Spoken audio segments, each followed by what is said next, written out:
यापुढे जर तुमची या प्रशासनाने दखल जर नाही घेतली तर काय भूमिका आत्महत्या करणार 2 दिवसानंतर। कोण आहे या जबाबदार तुम्ही? व्हिडिओ आणि पूर्ण प्रशासन। नमस्कार मित्रांनो, मी शिवाजीराव गायकवाड आणि तुम्ही पाहताय आवाज बहुजनांचा न्यूज लाईव्ह। सध्या मी आहे लातूर जिल्ह्यातील जळकोट तालुक्यामध्ये। बघू शकता तुम्ही माझ्या डाव्या बाजूला मागच्या 10 दिवसापासून एक नागरिक आमरण उपोषण करतो आहे। काय त्याची मागणी आहे हे आपण जाणून घेणार आहोत आवाज बहुजनांचा न्यूज लाईव्हच्या माध्यमातून। दादा, काय नाव आहे तुमचं? माझं नाव अविनाश उत्तम तेलंग, माझं गाव पाटोदा बुद्रुक, तालुका जळकोट, जिल्हा लातूर सर। बर, आज 10वा दिवस आहे तुमच्या उपोषणाचा। काय नेमकं मागणी काय सर? आमचा 8च खतून देत नाहीत ग्रामपंचायतला। 14 महिने झाले याला रजिस्ट्री करून देऊन। ग्रामपंचायतला गेलो, आज करतो उद्या करतो म्हणून ह्याच्यामध्ये त्याने 14 महिने घातले सर। आज 10 दिवस झाले बसलो, इथलं प्रशासनाचं कोणीच येत नाही चौकशीला। तालुकास्तरीय प्रशासन जिवंत आहे का, हा माझा पहिला प्रश्न आहे। बघू शकता तुम्ही जिल्हाधिकारी मॅडम वर्षा ठाकूर घुगे तुमच्या जिल्ह्यामध्ये, तुमच्या तालुक्यामध्ये जळकोट पंचायत समिती कार्यालयाच्या समोर आज 10वा दिवस आहे। हे नागरिक आणि त्याचे 2 संतान, त्यांचा एक मुलगा आणि मुलगी सुद्धा या आमरण उपोषणामध्ये सहभागी आहेत। यापुढे जर तुमची या प्रशासनाने दखल जर नाही घेतली तर काय भूमिका असणार? इथं आत्महत्या करणार 2 दिवसानंतर। कोण आहे या जबाबदार? तुम्हाला जर व्हिडिओ आणि पूर्ण प्रशासन। बर, हां, ह्यांचे नाव गावचे सरपंच सुनील मारुती नामवाड, उपसरपंच लवकुमार बाबुराव माडे आणि तसेच जिल्हानिशी एक ग्रामसेवक आहेत आमच्या गावचे होते, त्यांनी करून दिले सर आपल्याला रजिस्ट्री। काही महत्त्वाच्या प्रश्नावरती येणार आहे मी।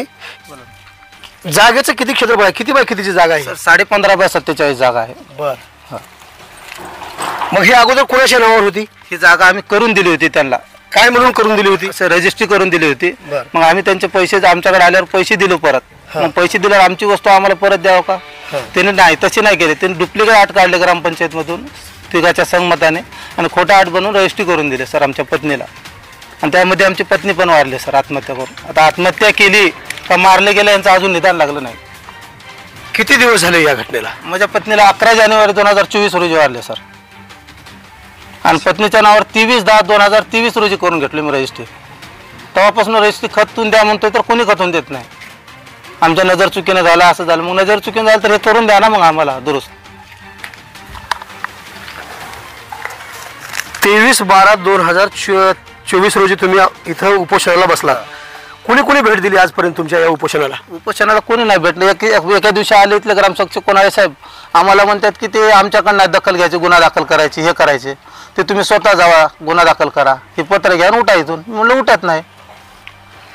प्रतिलिपीमध्ये कोणाकोणाला आहे हे निवेदन तुमचं या तारखेला बसणार आहे म्हणून?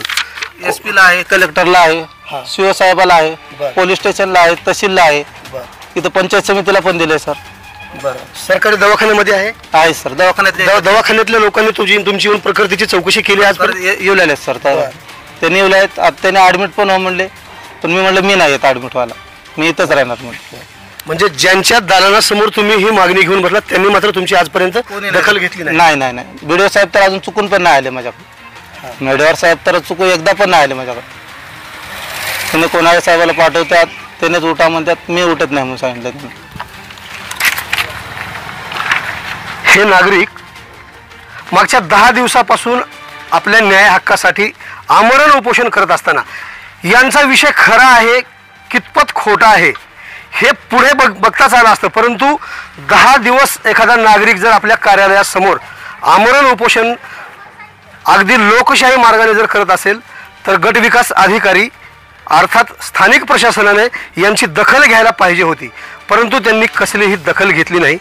या घटनेची तात्काळ जिल्हाधिकारी दखल घेऊन संबंधितावरती चौकशी गुन्हे दाखल करतील का, हा पुन्हा एकदा माझा प्रश्न आहे। त्यांनी त्यांच्या निवेदनामध्ये रीतसर लिहिलेलं आहे। बघू शकता तुम्ही, या बॅनर्समध्येच ठेवलेलं आहे लिहून त्यांनी की मौजे पाटोदा बुद्रुक येथील सरपंच, उपसरपंच, ग्रामसेवक यांच्या संगनमताने खोटे बनावट नमुना नंबर 8A तयार करून उपसरपंचाने खोटा बैनामा करून देऊन फसवणूक केल्यामुळे, पुढे शब्द तुम्ही बघू शकता, चौकशी करून। मग चौकशी करायला काय हरकत आहे? गट विकास अधिकाऱ्यांचं खरं तर हे काम आहे, परंतु त्यांनी का विलंब केलाय हा आमचा प्रश्न आहे। आणि या घटनेची जर दखल जर नाही घेतली तर संबंधित नागरिकाच्या जीवास बरे वाईट जर काही झाले तर इथलं स्थानिक प्रशासन अर्थात गट विकास अधिकारी आणि गावातील संबंधित ग्रामपंचायत प्रशासन सुद्धा तितकंच जबाबदार असेल असं त्यांनी त्यांच्या प्रतिक्रियेमध्ये सांगितलेलं आहे. ताजे आणि महत्त्वाचे अपडेट पाहण्यासाठी पाहत राहा ABN4 आवाज बहुजनांचा न्यूज लाईव्ह करता शिवाजीराव गायकवाड, जळकोट, लातूर. पुन्हा भेटणार आहोत पुढील भागामध्ये. तोपर्यंत जय हिंद. आवाज बहुजनांचा.